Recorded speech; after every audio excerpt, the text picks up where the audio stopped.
Hello students, today we are going to discuss our third colligative property that is the depression in freezing point. ठीक है, अब देखो सबसे पहले वहां पर हमने बात करी थी एलिवेशन इन बॉइलिंग पॉइंट की। यहाँ पर हम किसकी बात करने वाले हैं? डिप्रेशन इन फ्रीजिंग पॉइंट की। जैसे मैंने आपको वहां पहले बताया था कि boiling point, elevation in boiling point में पहले आपको मैंने बॉइलिंग पॉइंट का मीनिंग बताया था। अब यहाँ पर डिप्रेशन इन फ्रीजिंग पॉइंट में आपको पहले किसका मीनिंग पता होना चाहिए? बताओ, फ्रीजिंग पॉइंट का मीनिंग पता होना चाहिए। तो देखो फ्रीजिंग पॉइंट क्या होता है? The temperature at which the vapour pressure of the solid, वो टेम्परेचर आपका जिसके ऊपर सॉलिड का वेपर प्रेशर और लिक्विड स्टेट का, सॉलिड और लिक्विड स्टेट का वेपर प्रेशर किसी भी सब्सटेंस का इक्वल हो जाए। मतलब सॉलिड और लिक्विड जो है एक तरह से इक्विलिब्रियम में हो आपस में, एक ऐसे पॉइंट जिसपे सॉलिड और लिक्विड क्या हो, इक्विलिब्रियम पे हो, उस टेम्परेचर को आप क्या बोलने वाले हो? क्या बोलने वाले हो? फ्रीजिंग पॉइंट बोलने वाले हो। ठीक है, the vapour pressure of the solid and the liquid state of the any substance become equal is known as the freezing point. अब देखो यहाँ पर भी हम किसकी हेल्प से एक्सप्लेन करेंगे? हम एक ग्राफ की हेल्प से एक्सप्लेन करेंगे। ये आपका क्या है? प्योर लिक्विड के लिए वेपर प्रेशर की कर्व है। प्योर लिक्विड के लिए वेपर प्रेशर की कर्व है। ठीक है, अब क्या हुआ, मैंने क्या करा, इसको कूल करना स्टार्ट करा। इसको मैंने क्या करना स्टार्ट करा? कूल करना स्टार्ट करा। कूल करना स्टार्ट करूंगी तो टेम्परेचर क्या होने लगेगा? डिक्रीज होने लगेगा। क्या हो जाएगा? टेम्परेचर क्या होने लगेगा? डिक्रीज होना लगेगा। अब इस बी पॉइंट पर क्या होना? ये सोलिडिफाई होना स्टार्ट हो गया। इस बी पॉइंट पर क्या होना? सोलिडिफाई स्टार्ट हो गया। और आगे जैसे टेम्परेचर डिक्रीज होता गया तो कर्व मेरे पास क्या आ गई? बीसी। कर्व क्या आ गई? बीसी। तो जिस पॉइंट पर ये दोनों कर्व एक दूसरे को कट कर रही हैं, एक तरह से जिस पॉइंट पर ये दोनों कर्व एक दूसरे को क्या कर रही हैं? कट कर रही हैं, उसे ही आप क्या बोलने वाले हो? फ्रीजिंग पॉइंट बोलने वाले हो। क्या बोलने वाले हो? Freezing point. जैसे हम बोले कि वाटर और जो आपका आइस है वो कितने डिग्री सेल्सियस पर को एग्जिस्ट रहते हैं हमारे, मतलब इक्विलिब्रियम रहता है, 0 डिग्री सेल्सियस पे रहता है। मतलब एक हमारा क्या है? वाटर, एक आपका सॉलिड हो गया। ऐसे यहाँ पर क्या, एक आपका लिक्विड हो गया, या आपका सॉलिड सोलवेंट हो गया, आपका फ्रोजन सोलवेंट हो गया। इस बी पॉइंट पर सोलिडिफाई होना स्टार्ट किया था ये, तो इसी पॉइंट को क्या बोला जाएगा? आपका क्या बोला जाएगा? फ्रीजिंग टेम्परेचर बोला जाएगा, फ्रीजिंग पॉइंट बोला जाएगा। और ये किसके लिए आएगा? प्योर सोलवेंट के लिए आएगा। किसके लिए आएगा? ये प्योर सोलवेंट। तो इसको आप T1 भी बोल सकते हो, या प्योर सोलवेंट के लिए आप इसे क्या बोल सकते हो? टी नोट ऑफ एफ भी बोल सकते हो। क्या बोल सकते हो? इसे टी नोट ऑफ एफ भी बोल सकते हो। अब देखो दूसरी बात क्या इसकी करेंगे? सॉल्यूशन की। जब मैंने उसमें क्या डाल दिया बताओ? सोल्यूट डाल दिया मैंने उसके अंदर। अब सोल्यूट डालने से बताओ क्या होगा? सोल्यूट डालने से वेपर प्रेशर की जो कर्व आएगी वो नीचे की तरफ आएगी। वेपर प्रेशर की जो कर्व आएगी वो नीचे की तरफ आएगी ना सोल्यूट डालने से। अब ये कर्व जो आ रही है मेरे सोल्यूशन के लिए बन गई, मतलब सोल्यूट डाला मैंने सॉल्वेंट के अंदर तो ये कर्व उसके लिए आ गई। इसका वेपर प्रेशर कम होगा तो कर्व नीचे की तरफ आई इसकी। अब जैसे जैसे ये भी कूल हो रहा है, कूलिंग की तरफ जा रहा है, मतलब एक्स्ट्रा एक पीछे की तरफ मूव कर रहे हैं, मतलब कूलिंग की तरफ जा रहा है, तो ये वाली कर्व है वो इस सॉलिड वाले को कहाँ पे मीट कर रही है, मुझे वो टेम्परेचर देखना है। और वो मेरा क्या हो जाएगा? फ्रीजिंग पॉइंट हो जाएगा सॉल्यूशन वाले का। मतलब ये सॉल्यूशन वाली कर्व इस सॉलिड वाले को कहाँ पे मीट कर रही है? वो कहाँ पे मीट कर रही है? देखो इस ई पॉइंट के ऊपर मीट कर रही है। कहाँ मीट कर रही है? इस ई पॉइंट पर। तो ये आपका यहाँ पर क्या हो जाएगा बताओ? सॉल्यूशन का हो जाएगा आपका ये फ्रीजिंग टेम्परेचर, सॉल्यूशन का हो जाएगा ना। जैसे यहाँ पर लिक्विड सोलवेंट के लिए कूल करे थे तो यहाँ पर सोलिडिफाई होना स्टार्ट किया, फिर फर्दर ये यहाँ पर जो ये कर्व है फ्रोजन सोलवेंट के लिए आ गई, ऐसे सॉल्यूशन के लिए। तो ये फर्दर ये भी डिक्रीज हो रहा है और ये कहाँ पर इसको टच कर रही है वो हमारा आ जाएगा, मतलब इस पॉइंट के ऊपर इक्विलिब्रियम आ जाएगा। मतलब वेपर प्रेशर जो है लिक्विड का और सॉलिड का वो क्या हो जाएगा? इक्वल हो जाएगा इस पॉइंट के ऊपर। तो ये पॉइंट ले लिया हमने, ई पॉइंट मान लिया, और इस पे टेम्परेचर क्या हो जाएगा? T2। अब देखो freezing, depression in freezing point, नाम यहाँ पर क्लियर हो गया कि प्योर सोलवेंट का तो ये ज्यादा टेम्परेचर आ रहा था, प्योर सोलवेंट का फ्रीजिंग टेम्परेचर ज्यादा आ रहा था। लेकिन जैसे ही सोल्यूट डाला तो उसका जो हमारा पॉइंट है वो यहाँ पर आ गया, मतलब टेम्परेचर उसका ये वाला बन गया। तो डिप्रेस नहीं हो गया, एक तरह से डिप्रेस होता है कम होना, और एलिवेशन मतलब होता है ज्यादा होना। तो एक तरह से ये क्या हो गया? कम हो गया, डिप्रेस हो गया, कि प्योर सोलवेंट को तो ज्यादा है और जो सोल्यूट डालना तो उससे फ्रीजिंग पॉइंट टेम्परेचर क्या हो गया? कम हो गया। इसको आप क्या ले लो? TF ले लो। T2 वैसे मैंने बोल रखा है, आप इसको TF भी मान सकते हैं, आपको बुक्स में TF लिखा हुआ मिलेगा, so don't be confused with it.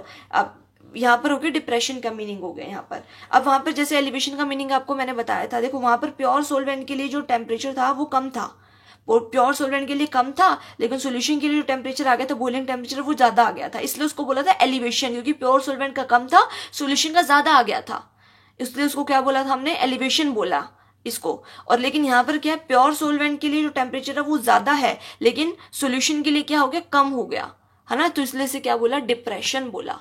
क्या बोला इसे, डिप्रेशन।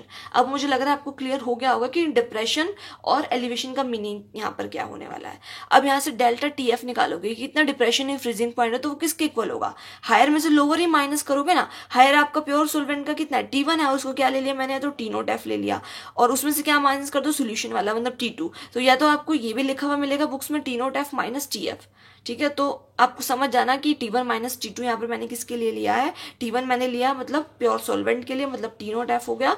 जब भी प्योर सोल्वेंट आए तो ऊपर नोट की बात होती है, उसका फ्रीजिंग टेम्परेचर मतलब, और ये टी एफ यहाँ पर क्या हो जाएगा, आपका सोल्यूशन का हो जाएगा। क्लियर है आपको इतनी बात, ठीक है। अब now we are going to see the mathematical expression just like आपने जो एलिवेशन इन बॉइलिंग पॉइंट में किया था, ठीक है। देखो मैथमेटिकल एक्सप्रेशन, अब जो डिप्रेशन इन फ्रीजिंग पॉइंट है it also depends upon the concentration of the solute in a solution.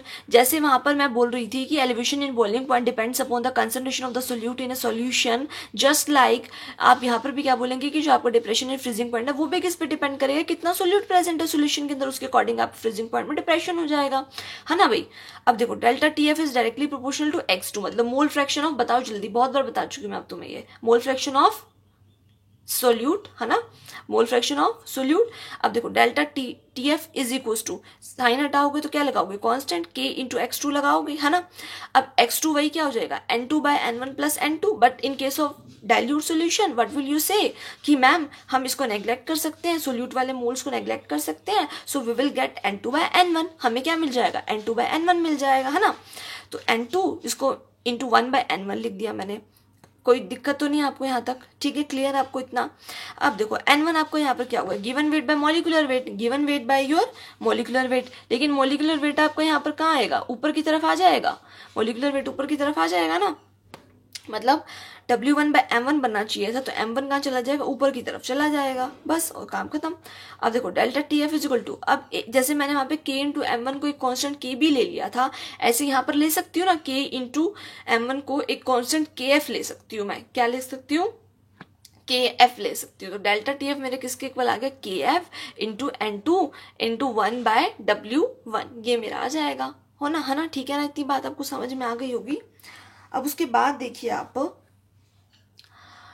ये आपका क्या है, मोलैलिटी नहीं है, वही बात पीछे वाली कि नंबर ऑफ मोल्स डिसॉल्व पर किलोग्राम ऑफ द सोलवेंट, उसे आप क्या बोलेंगे, मोलैलिटी बोलेंगे। तो ये आपका हो जाएगा delta T F is equal to K F into M.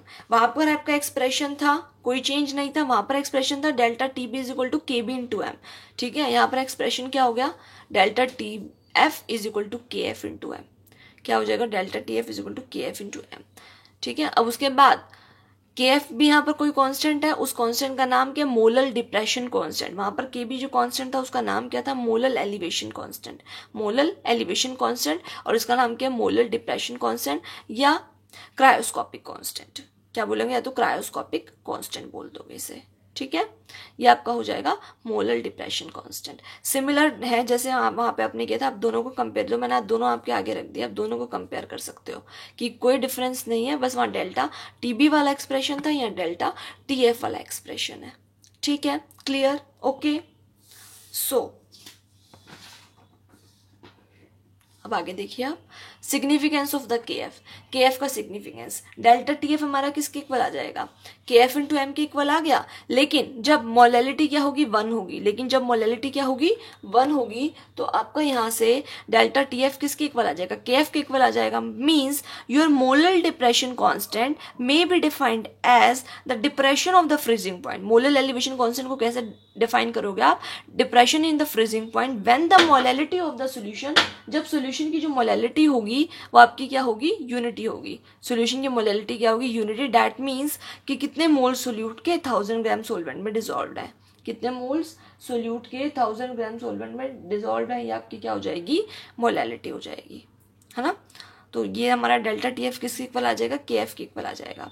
उसके बाद इसकी यूनिट भी सिंपल है, इसकी यूनिट कैसे निकाल लोगे, delta T F is equal to K F into M था, यहाँ पर एम है मल्टीप्लाई में साथ में, तो के एफ यहाँ पर क्या हो जाएगा, delta T F by M हो जाएगा, के एफ यहाँ पर क्या हो जाएगा, delta T F by M हो जाएगा।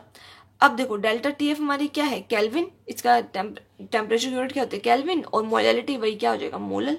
तो केल्विन पर मोलल, केल्विन पर मोलल, या दूसरी क्या बन जाएगी, केल्विन किलोग्राम मोल इनवर्स, जैसे मैंने आपको वहां पे बताया था, क्योंकि मोलैलिटी का मीनिंग क्या होता है, मोल्स कितने प्रेजेंट है, कितने ग्राम सोलवेंट के अंदर, है ना। तो किलोग्राम तो आपका ऊपर चला जाएगा, मोल्स आपके नीचे रह जाएंगे, तो क्या बचेगा, केल्विन किलोग्राम मोल इनवर्स, ये आपका बच जाएगा। ठीक है, अब उसके बाद determination of the molecular mass of the solute. अब हमने क्या निकालना है, सोल्यूट का मोलिकुलर मास निकालना है, तो इसका भी हम निकाल सकते हैं इजिली, है ना, जैसे हमने वहां पे किया था। तो delta T F is equal to K F into M, इतना हमारा आ गया था, delta T F is equal to K F into M.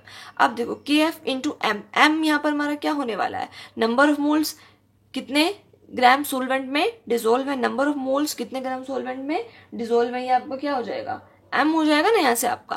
तो N2 into 1000 by W1, N2 into 1000 by W1, gram की बात हो रही है इसलिए 1000 से मल्टीप्लाई किया, लेकिन अगर आपकी किसकी बात हो रही होती, किलोग्राम की, तो no need to multiply with 1000। So delta T F is equals to K F into N2 into 1000 by W1। Now आप को पता है ये सब क्वांटिटीज के बारे में। अब डेल्टा टी एफ आपका depression in the freezing point है, के एफ आपका क्या है, आपका मोलर डिप्रेशन कांस्टेंट है, डब्ल्यू एन टू को क्या लिख दिया, W2 बाय M2 लिख दिया, कि given weight of the solute bye molecular weight of the solute, और मल्टीप्लाइड विद 1000 बाय W1, मतलब given weight of the solvent.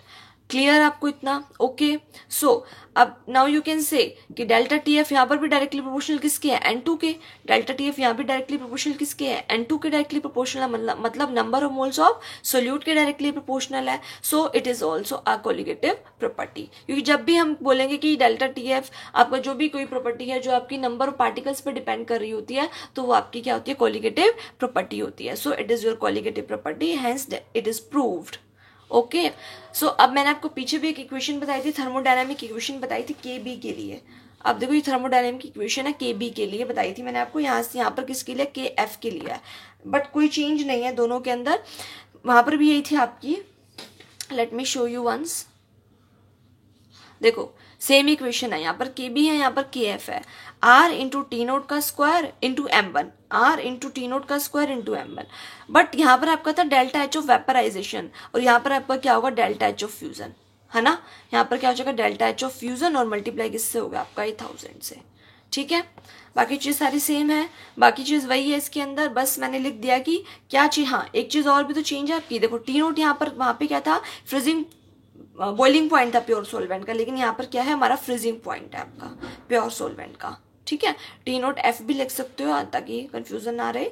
तो T naught is freezing point of pure solvent, delta H fusion is latent heat of the fusion per mole of the solvent, latent heat of fusion per mole of the solvent, ये आपका क्या हो जाएगा, यहाँ से के F हो जाएगा। अब के एफ हमेशा क्या होगा, ज्यादा होगा किससे, के बी से, ये बात आपको ध्यान रखनी है, के एफ हमेशा क्या होगा, ज्यादा होगा के बी से, मतलब ये वाला जो के एफ है ना, और जो हमने ये वाली बात करी थी इसमें के बी की, ये वाला के एफ इस के बी से हमेशा ज्यादा होगा, क्योंकि उसके अंदर क्या होता है, डेल्टा एच ऑफ वेपराइजेशन हमेशा ज्यादा होता है, मतलब ज्यादा हीट देनी पड़ती है हमारे को लिक्विड टू गैसेस में चेंज करने के लिए। वेपराइजेशन तो वही हो ना कि लिक्विड टू गैसेस आपको कितनी हीट देनी पड़ रही है, कितनी एंथैल्पी का चेंज है, तो ये इसलिए हमारा ये ज्यादा है, तो ये इसके इनवर्सली प्रोपोर्शनल है, दोनों आपस में देख रहे हो आप, इनवर्सली प्रोपोर्शनल है, तो ये ज्यादा तो ये कम, ये ज्यादा तो ये कम, लेकिन हमारी एज सच यहाँ पे डेल्टा एच ऑफ फ्यूजन जो होती है वो इतनी ज्यादा नहीं होती है, मतलब यहाँ पर हमारे को हीट ज्यादा देनी पड़ती है लिक्विड को बॉयल करने में ताकि वो वेपर की फॉर्मेशन कर दे, इसलिए ये ज्यादा हो गया तो ये कम हो गया, लेकिन यहाँ पर ये हमारा ज्यादा नहीं है, इतना ज्यादा नहीं है एज कम्पेयर टू दिस, तो इसलिए के एफ जो होगा हमेशा के बी से ज्यादा होगा, ये यहाँ पे ज्यादा डिक्रीज करेगा बिकॉज दिस इज मोर, ज्यादा हीट है ना, यहाँ एंथैल्पी ज्यादा है तो ये ज्यादा डिक्रीज कर जाएगा, लेकिन एज कम्पेयर टू दिस ये ज्यादा डिक्रीज नहीं करेगा। सो यू कैन से कि के एफ आपका के बी से ज्यादा हो जाएगा। ठीक है, ये थर्मोडायनेमिक रिलेशंस हैं, थर्मोडायनेमिक से निकल के आते हैं ये, तो आप इनको एज सच ही ध्यान में रखेंगे। Okay, clear.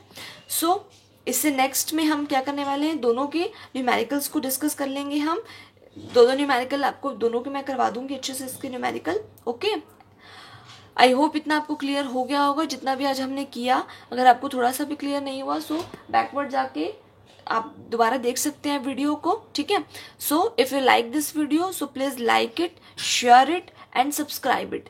ठीक है। अगर अभी तक आपने सब्सक्राइब नहीं किया, so please subscribe it so that you will get the notification when ever a new video is uploaded. Okay, thank you.